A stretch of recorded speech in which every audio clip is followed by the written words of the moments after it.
Hello, how are you? I'm fine, thank you. How are you? I'm good, thank you. So you're starring in Anuvahood. Yes, I am. Tell me about your role. I am the proud manager of Laimsbury's. Laimsbury's. Okay. That's a very creative name. No affiliation. No affiliation. Okay, I'm a man that's really pedantic about the job. I believe there's no other job other than starting as a till assistant and working my way up to being the head of Laimsbury's. All the other jobs are minuscule. Architecture, comedian, actor, Tom Cruise, all of them are minuscule in comparison to owning Laimsbury's, okay? Where do you work? Where do I work? I work for Flavour magazine. See, only because you interviewed me, I'll say it's good, but technically, Laimsbury's is where you need to be. So, what would I do if I was in Laimsbury's? Till, what would you make me? Nothing too expensive. Actually, just put the shelves up first. You need to get to use your hands. Put the shelves? Yeah, put the shelves up. You want me like front of shop? Not yet, not yet. Where you from? Birmingham? Birmingham, yeah. In front of shop? Stop it. See, look, you're the first one today that's come and mimic my accent. Yeah, Birmingham. All the rest haven't noticed. Man. We are. Yeah. I saw the film one day. I know. Yeah, you got the squiller. You know what? You got the squiller. Do you know what squiller is? It's money. I got squiller. You got squiller. I got lots of it. Take me to your sisters. Come on, then, let's go. Sorry, go ahead. Yeah. What part of Birmingham? Oldbury. Okay, I don't know it. Let's go. You're in a Handsworth, I bet. Handsworth. I'm going to say I know that. But Oldbury, is that really in Birmingham? You're making it up? No, I'm not making it up. It's in Birmingham. Sorry, you got questions. I'm sorry. Go ahead. I have questions. It's okay, though. I'm repping for Birmingham. I'm repping for my hometown. That's right. The accent's good. The people are good. No, I've lived here for like 10 years. You ain't repping no more, then, innit? You moved on. I'm repping both. You moved out. I did move out. I talk about Brixton, but I moved out. I'm repping Norbury. You're up in Norbury. Absolutely. That's right, because I have money. No, I'm joking. Go. So what are you up to at the moment, generally? Do you know what? I used to hate that question. You used to hate it? Because I had nothing to say. Oh, but you've got things to say now. I've got things to say now. What have you got to say? What's happening? Besides this film coming out, I'm doing a film with Adam, actually, called Wade In with Bob Hoskins and the people we're shooting at the moment.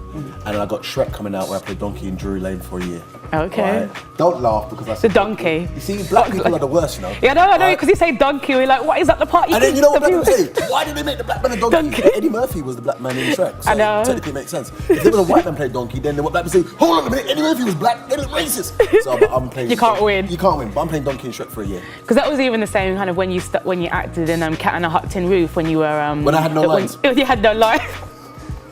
I wasn't going to mention that. Thank you, Jason. I wasn't going to say that. I was just going to say you know the audition was serious. The silent audition is no joke. Yeah. Right? But I understudied the lead, so I had to know the lead role. Okay. Just in case I had to go on. But Adrian was too good.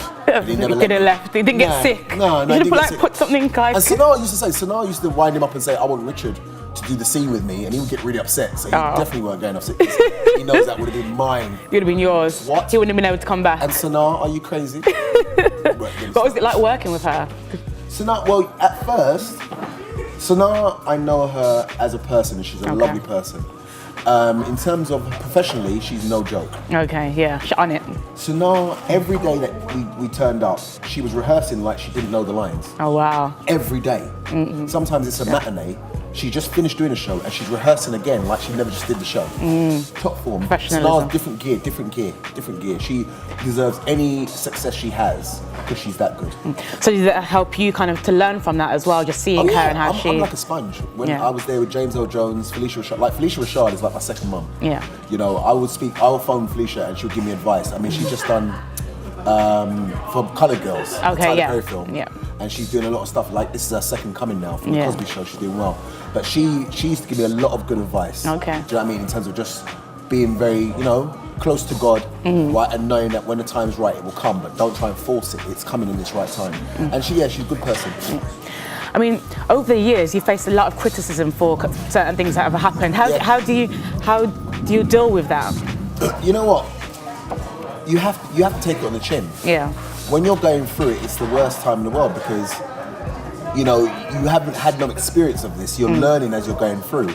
But I've got good friends. Yeah. I've got good people around me.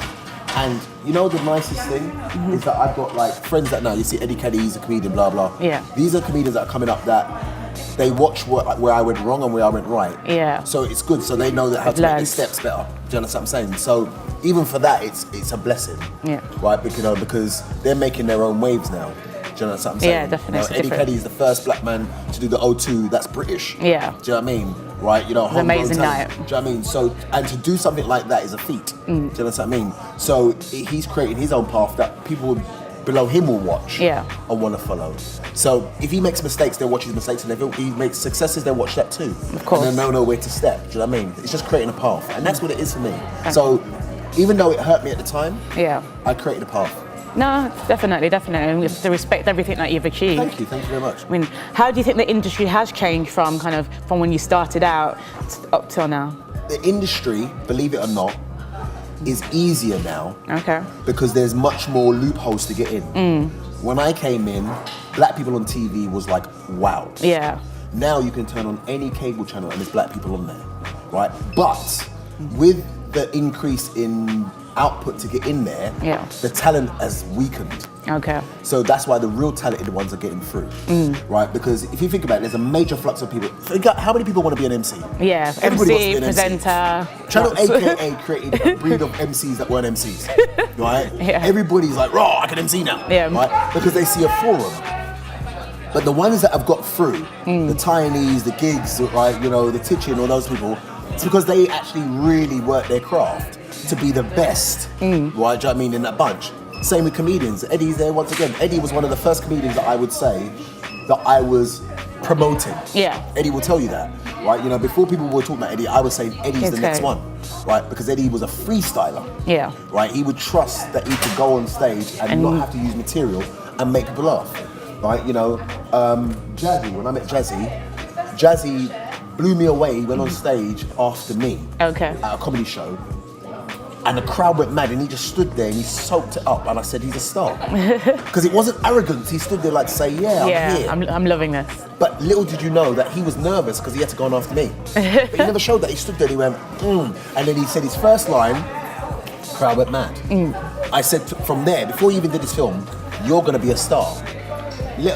2 months later, not even 2 months, we're reading for the same film. Oh, wow. And if you think about it, Jazzy is a co-lead. Yeah.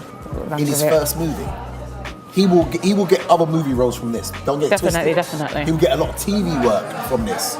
Because he's a star. Do you understand what I mean? So my thing is that the industry's changed because there's more routes in. But as I said, you've got to have the talent even more so now because there's so many trying to get in that door. Although you're not old.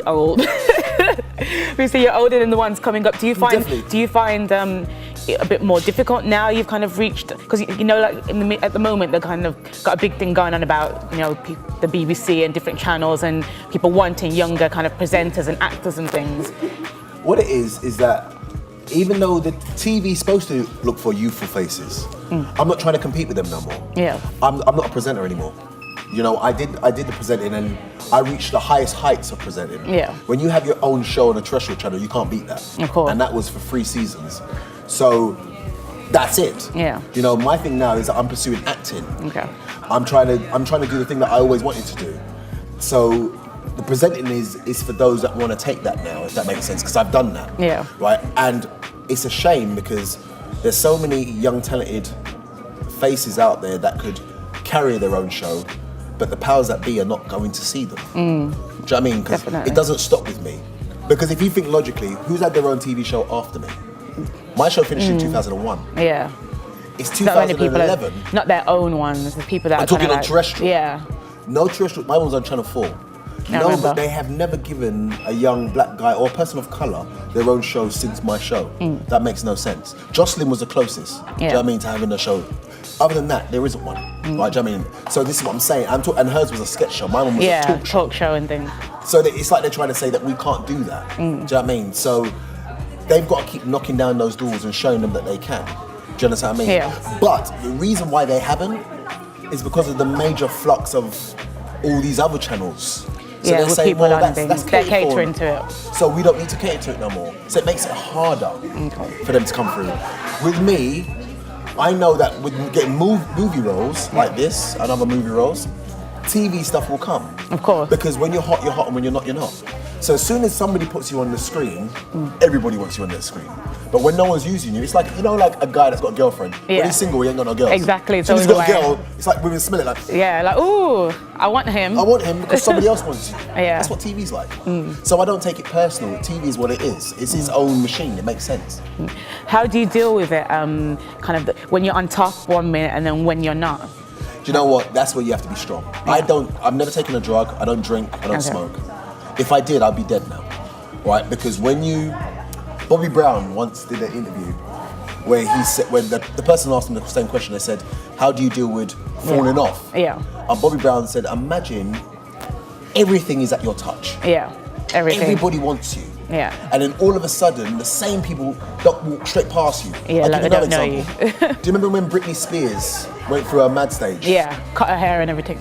There was a picture in the magazine where she was trying to make friends with people on the beach. Okay. And people were looking at her like this. That's Britney Spears, you know? But they're going like this. And like, come get Britney Spears off me, like it's a stray dog. Yeah. But a couple of years before, I got a picture of me and Britney Spears when I interviewed her, and I couldn't believe I'm meeting her. Yeah. Years later, she could walk past me and I go, that's a mad woman. Britney Spears is a mad woman. That's what the press can do to you. Of course. Right, do you know what I mean? Somebody that powerful, now you don't even want to be seen near them. Do you know what I mean? Now Britney Spears is back where she needs to be. Exactly, starring in Glee. And if she came in here, you would ask for an autograph. You understand what I'm saying? Yeah. Right, so that's what I'm saying. This industry, I say to everybody in this room, do not believe your own hype. I come in here and I'm just doing my thing and I'm busting up with everybody. Right? Because I've been in the business the longest. I've been in it 20 years. Right, do you know what I mean? And I've been there and I've been bankrupt.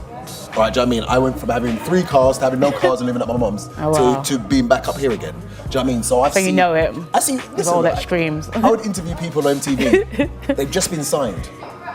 Before they got signed, they talk very fast. They ain't got no money. Yeah, man, I really want to. You know, I'm really looking to push this thing in. Blah blah. As soon as they get signed, yeah, my single's coming out. No, yeah. And I look at them and I want to say to them, you're not going to be here in 6 months. Yeah. Because your single didn't do well in your midweeks. It didn't do well. Right, do you know what I mean? But you leave them to it, you go, wow, I'm really happy for you. They go, they have to find out themselves. Yeah, Rich, I'm just blowing up, I can't help it. Then 2's2, they get dropped from their label and they talk fast again because they ain't got no money. You think I'm joking? You learn all this in the industry. You have to know what industry you're in. I know what industry I'm in. So that's the reason why I don't take it seriously. Because I know this industry. If you believe you're hype, you will be in trouble. If you believe you're Chris, right, you'll be in trouble because one day your looks will fade. Yeah. Do you understand what I'm saying? No. But if you take it with a pinch of salt, it's just what it is, and you enjoy it, you'll have a fruitful time with it. Yeah. Well, I hope people listening and watching this if will kind of listen, it's okay. listen find to out. what you said. They'll find out. It's all right. God comes to everybody. So, do you know what I mean? If you're not listening, you must feel, right? Yeah, exactly. Thank you. Anytime, darling. Enjoyed the education. And you're repping Birmingham still, yeah? Repping Birmingham and London. Absolutely.